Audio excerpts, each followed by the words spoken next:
Aujourd'hui, on va essayer de réparer une PS Vita. Donc la console est en état plutôt correct. Elle est propre. Mais son problème vient du port qui est complètement cassé. Complètement arraché. On va la démonter et on va essayer de le changer.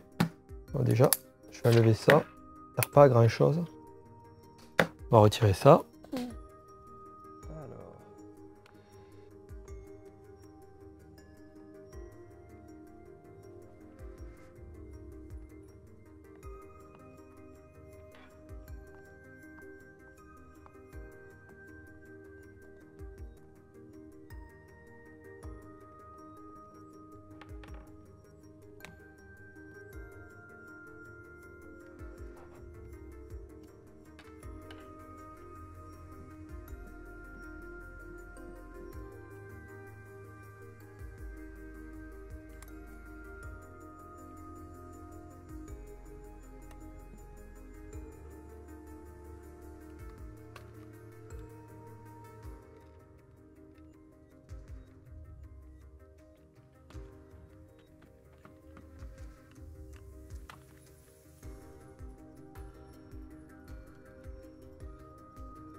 La première chose à faire pour retirer le port, c'est de mettre de l'étain basse température, ce qui permet de mettre pas trop de chaleur sur la carte avec l'air chaud.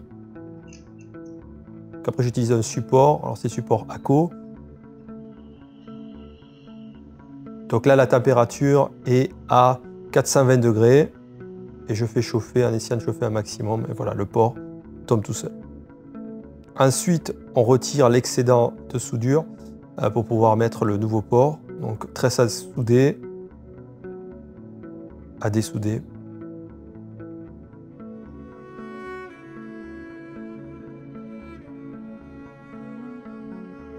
Un petit nettoyage derrière.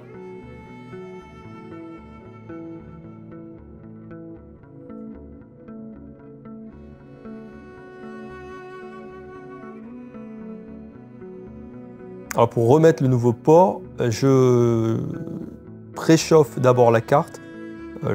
L'idée c'est de faire monter en température la carte avec l'étain qui est dessus.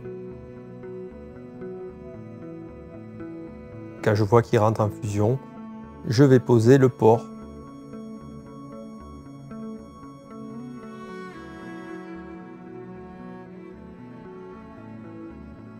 Alors j'ai pas coupé pour vous montrer le temps que ça prend. Là ça commence à chauffer. Et hop. Alors le port de la PS Vita est très sensible à la chaleur. faut faire attention à pas trop faire chauffer. Donc la température est plutôt à 380 là. Et on évite de trop chauffer longtemps. Que sinon ils fond et faut le refaire. Voilà. Une fois que c'est fait, on vérifie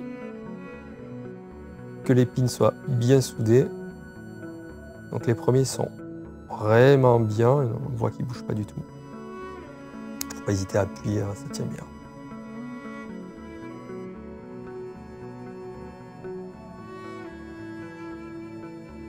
Et le dernier bouge un petit peu. Alors c'est pas bien grave. On va mettre un peu de flux. Et un petit peu de chaleur avec une pointe très fine.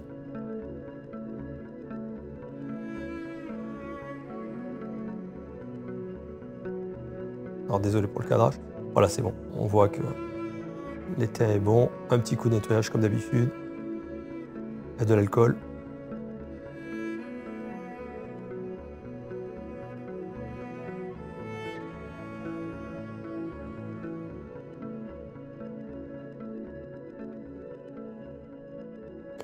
Et on n'a plus qu'à souder les grosses pattes à l'arrière.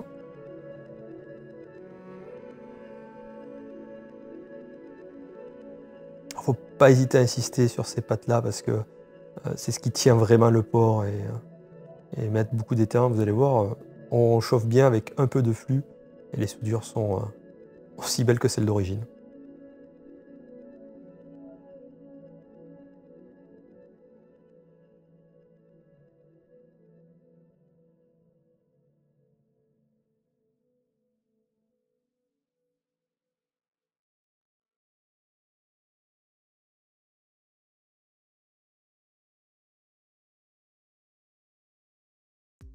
Allez, on se retrouve derrière la console. On va la remonter pour pouvoir tester le chargement de la batterie. Hop.